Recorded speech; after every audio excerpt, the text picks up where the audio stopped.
અને ઘણી વખત આપણે બાપુએ કહ્યું કે આપણે જાગવાનું છે.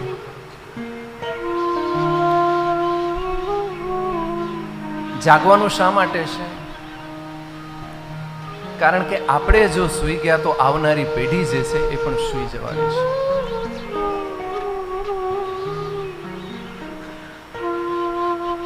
અને આપણે અનેક પુરાણોની અંદર અનેક સંતો કથાઓમાં એક જ વખત આવે કે સ્વર્ગની પ્રાપ્તિ થશે, સ્વર્ગની પ્રાપ્તિ થશે. તમે ખરાબ કાર્ય કરશો તો નરકની પ્રાપ્તિ થશે, કોઈ પાપ કર્મ કરશો તો તમને નરકની પ્રાપ્તિ થશે. તો આ સ્વર્ગ અને નરક શું છે?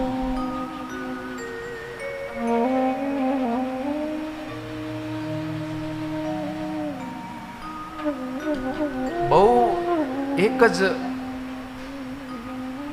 લાઈનમાં કહીએ તો જે જગ્યા ઉપર શોક નથી, જે જગ્યા ઉપર ભય નથી અને જે જગ્યા ઉપર મોહ નથી એને કહેવાય સ્વર્ગ.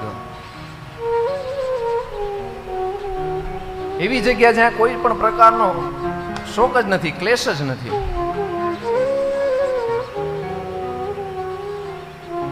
ન કોઈનો મોહ અને ન કોઈનો ભય, એને કહેવાય સ્વર્ગ.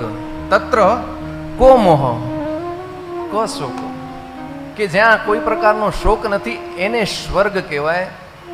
જો તમારા જીવનની અંદર તમે જ્યાં રહો છો ત્યાં કોઈ પણ પ્રકારનો ક્લેશ નથી, કોઈ દુઃખ નથી, કોઈ શોક નથી, કોઈ ભય નથી, તો સમજજો કે તમારો ઘર પણ સ્વર્ગ બની ગયો છે.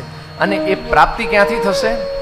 જો આપણે જાગેલા હશું, આ કથાના માધ્યમથી જે જ્ઞાનની પ્રાપ્તિ થાય છે એ આપણા જીવનમાં ઉતારશું તો આપણું ઘર પણ સ્વર્ગ સમાન બનશે.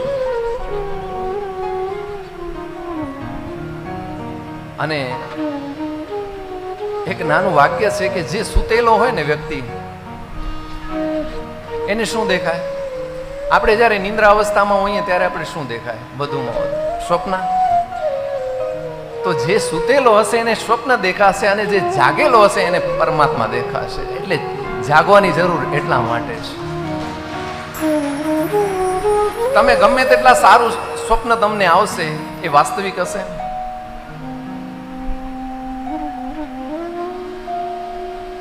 હું અબજોપતિ બની ગયો છું, મારા પાસે અનેક બંગલા છે, ગાડીઓ છે, પણ એ શું છે? સ્વપ્ન છે. અને સ્વપ્ન હંમેશા મિથ્યા છે.